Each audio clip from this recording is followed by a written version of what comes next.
Welcome to a new edition of the Neon Jazz Interview Series with jazz alto saxophonist Grant Stewart. He was born and raised in Toronto, and these days he is residing in New York City. His latest 2017 CD is Roll On, and in the early go he was taught by the storied cats Barry Harris and Donald Byrd. He has a regular gig every Monday night in New York City, and Barry has a tendency to sit in on it, and he loves it. Over the years, he's been no stranger to playing with the legends like Jimmy Cobb, Harold Mabern, Louis Hayes, Curtis Fuller, and at joints like Smalls, Lincoln Center, Birdland, and Smoke. So get to know him and dig this interview, my friends. Let me go ahead and start off here with your latest record, Roll On. Very impressed. Great album. And I'm curious, what are you doing to promote it now, and how do you feel about the album? I feel good. I record them and then I move on.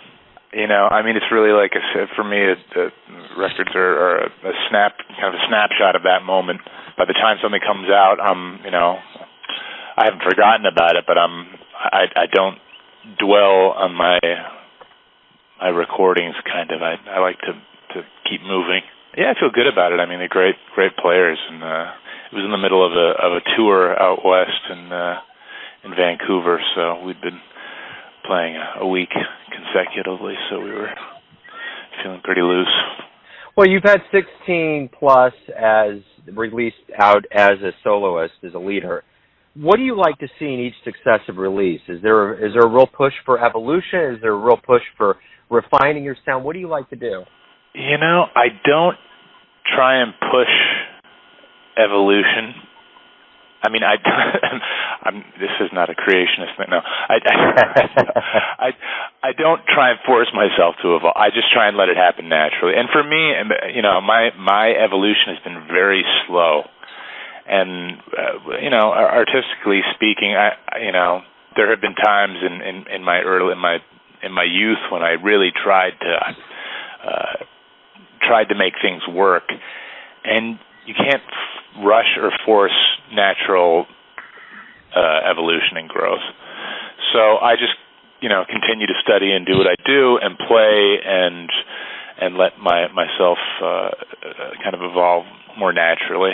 I trust my subconscious more than I trust my conscious. I'll say that much. I like that.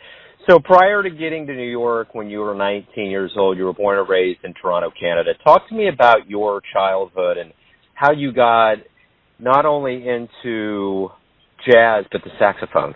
You know, I was very lucky. My parents were very supportive of all of us. I have my brother Phil, and I have two older sisters. So, and my father's a musician, part-time English teacher, high school English teacher, and part-time musician, guitar player, piano player, played trumpet and could play saxophone and everything too. Big jazz fan, and he, we just had music playing. You know, either my dad was playing piano in the house, or I remember reel-to-reel tapes. He had a ton of reel-to-reel tapes of all sorts of stuff and records, and there was just always music either being played or being played on a record player or a tape player. I played piano for a minute when I was 6 or 7 for about a year, and managed to weasel out of that. And then when I was 10, they started me on saxophone, and I loved it. But my parents really made me. I always tell people when I meet people that have kids, I'm like, force your kids to practice, because it's a novelty for a while, and then I didn't want to practice. But my parents would make me practice half an hour a day, and my dad would go over my lessons with me and stuff like that. And I think that made a huge difference. And they made me do it until, when I was 13, then I really got into it, and then they couldn't stop me from practicing. I'd practice 5-6 hours a day, and then through high school I would practice like 10 hours a day, 11 hours a day. Just become obsessive with it. When I was 13, I joined, my saxophone teacher was a guy named Pete Schofield, a British guy, great musician, all very well-rounded musician and band leader, and a great teacher. And he had big bands, and he put me in one of his adult big bands when I was 13 or 14. I think I was 13, 12 or 13. And then I started playing gigs with him when I was 14, and then, just met some guys around town, 14, 15, met some kids at school, started a quartet, and then just started playing playing gigs around. There's a great drummer in Canada named Norman Marshall Villeneuve, and I started playing with him. He was kind of the Art Blakey of Canada. Great drummer.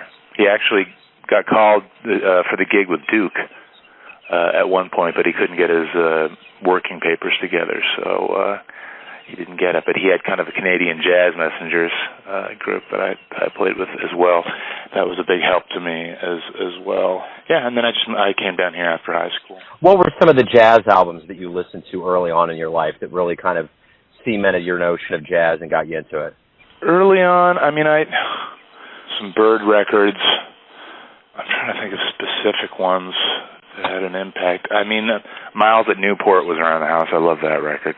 You know, there's a bunch of Cannonball, and some, Byrd, specific records. I remember Satch Plays Fats was played around the house a lot.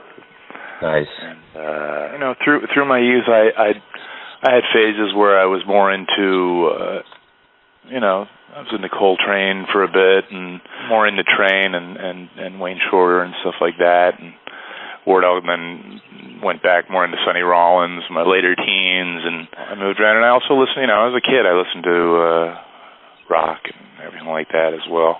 Even though, as a teenager, I listened to a lot of other music. The mainstay in my diet was, a lot of Byrd and Stitt and Rollins. When you come to New York City, you start learning from Barry Harris and Donald Byrd. What was that experience like to be around two pros like that? I came down and I used to go to Barry's class. He used to have it on Monday and Tuesdays in Midtown. I don't know where he still does it. I think he does it at Lincoln's, maybe at a Jazz at Lincoln Center now. But yeah, I used to come down and hang out there. I took some lessons with Donald Byrd. Very intimidating.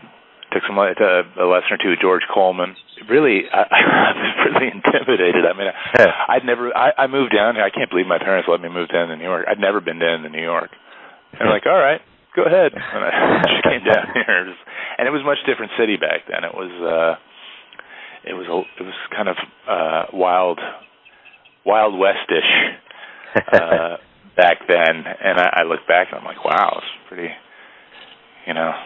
thank God I didn't know what I was getting into.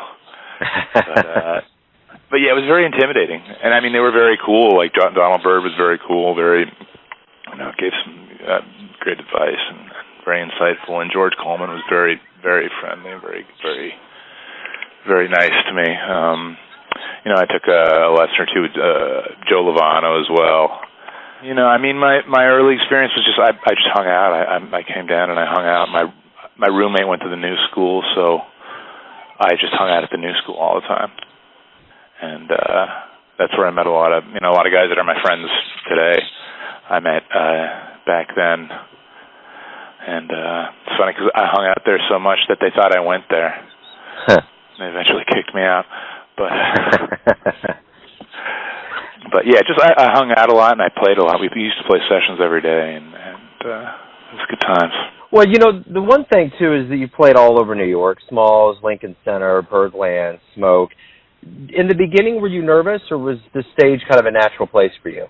Yeah, I was a little bit nervous. Yeah, I mean, it was intimidating, when I came to New York, because there's a lot of great players. I mean, Toronto's a big city, but compared to New York, it's a small town, and just the sheer number, when you're the star player in your high school, and you come down here, and it's every high school in the world has sent their star player to New York City.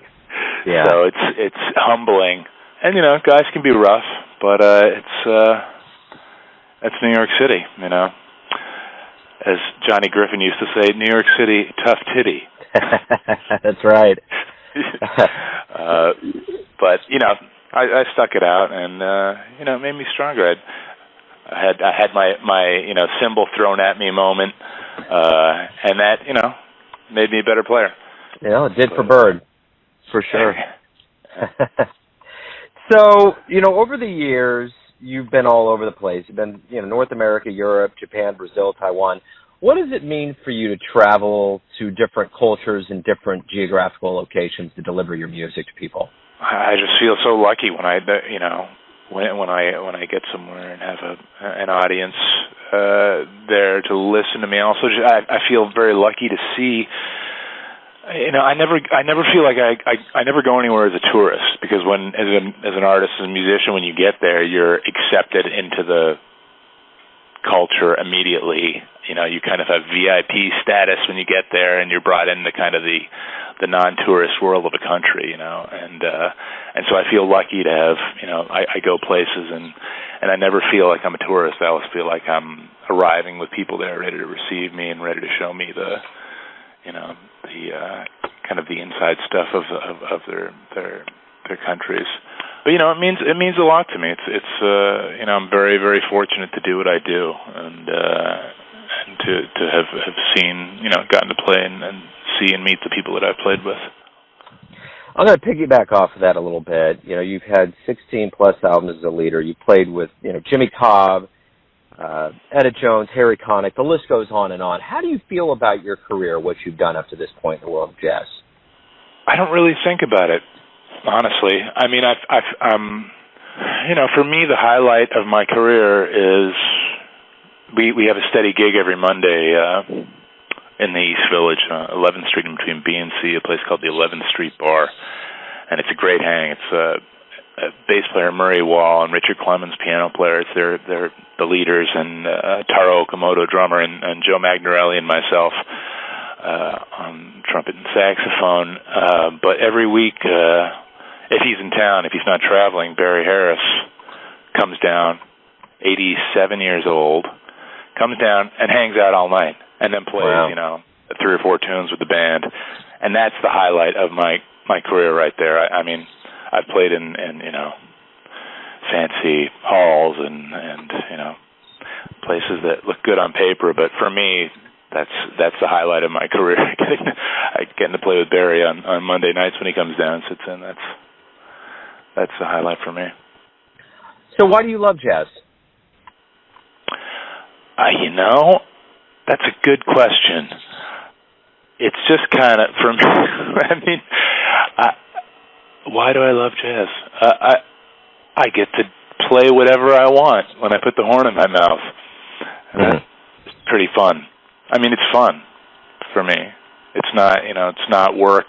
I'm lucky, all my gigs are small group gigs. They're usually my own as a leader playing or as a sideman in a small group playing music that I like. So it's just, it's fun. It's, I don't know how to describe it.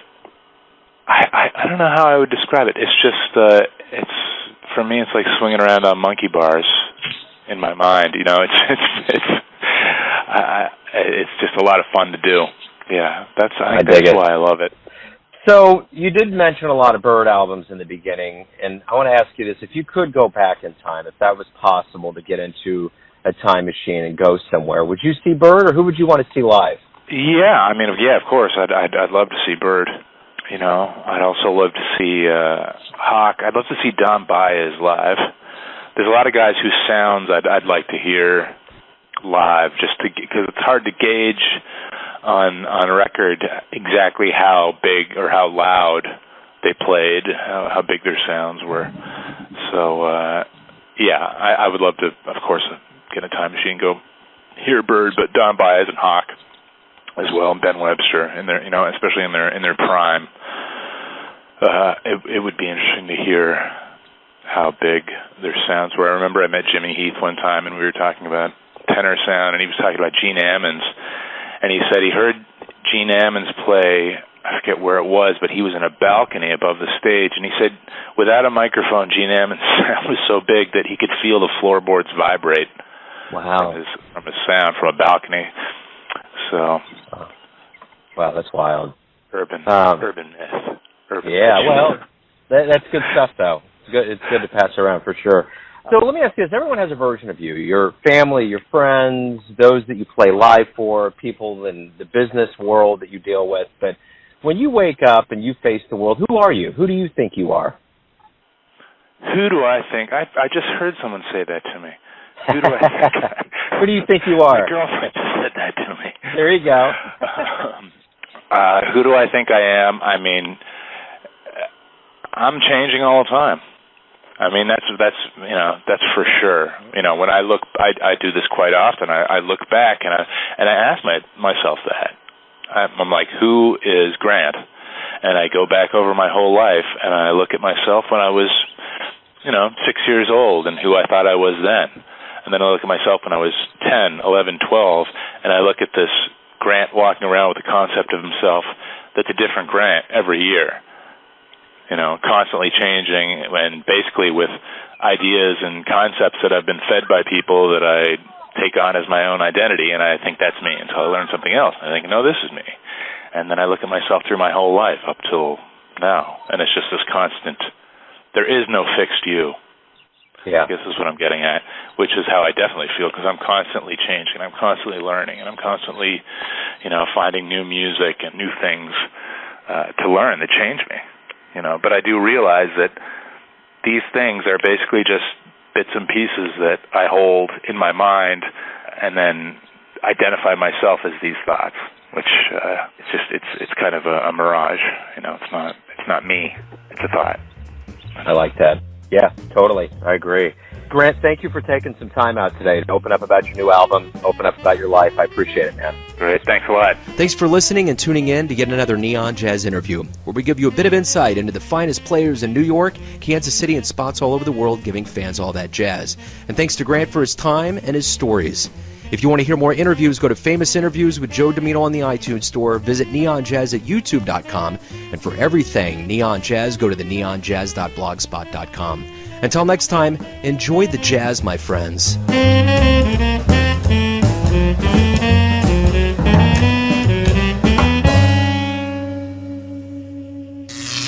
Neon Jazz.